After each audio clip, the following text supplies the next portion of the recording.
મારા વાલા પ્રિયો, ઈસુ ખ્રિસ્તના નામમાં હું તમને પ્રેમાળ શુભેચ્છા પાઠવું છું.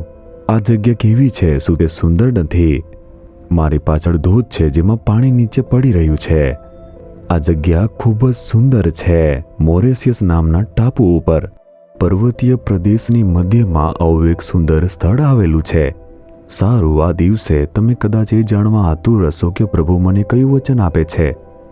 બાઇબલની અંદર જુઓ, પહેલો સમુએલ તેના 30 અધ્યાયના 8મા વચનમાં પ્રભુ આપણને વચન આપે છે. દાઉદ નામનો પ્રભુનો ભક્ત તે પ્રભુને પ્રસન્ન થાય તેવું જીવન જીવતો. તેના જીવનની અંદર એક દુઃખદ ઘટના બને છે. તેની પાસે જે પણ હતું તે બધું ગુમાવે છે તેવી પરિસ્થિતિમાં આવે છે. અને તેના જે દુશ્મનો હતા તેણે તેની સંપત્તિ, તેનો કુટુંબ, તેની પત્ની અને બાળકોને લઈ જાય છે. એવી સ્થિતિમાં જ્યાં તેણે બધું ગુમાવ્યું, દાઉદની સાથે રહેલા લોકો પણ તેની ટીકા કરે છે. આ નુકસાન તારા કારણે થયું, આ સમસ્યા તારા કારણે થઈ છે. એક બાજુ તો આટલું મોટું નુકસાન, બીજી તરફ આ બધી ટીકા. તેનું હૃદય ભાંગી જાય છે અને તે ત્યાં સુધી રડે છે જ્યાં સુધી તેની શક્તિ બાકી ન રહે. પ્રભુના આવા મહાન માણસે આંસુ વહાવ્યા અને રડ્યા.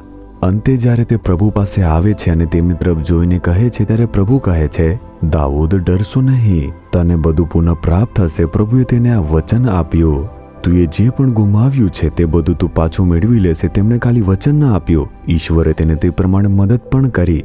દાઉદે જે ગુમાવ્યું તે પુનઃ પ્રાપ્ત કરવામાં મદદ કરી. તેણે જે ગુમાવ્યું હતું તે બધું પુનઃ પ્રાપ્ત કરવામાં મદદ કરી. તમારા જીવનમાં પણ આજે નુકસાનના કારણે તમે ટીકાનો સામનો કરો છો.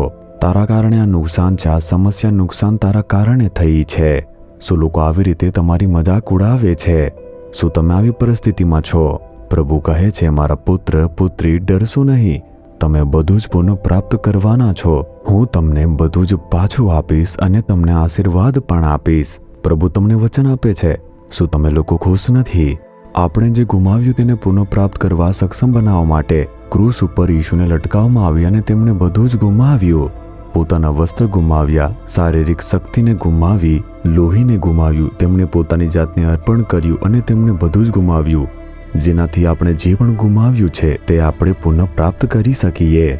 તમે આજે તમારા જીવનમાં શું ગુમાવ્યું છે વિચારી જુઓ અને કહો, હે ઈશુ, મેં જે ગુમાવ્યું તે બધું પાછું આપવા બદલ તમારી સ્તુતિ થાવ, સ્તુતિ થાવ.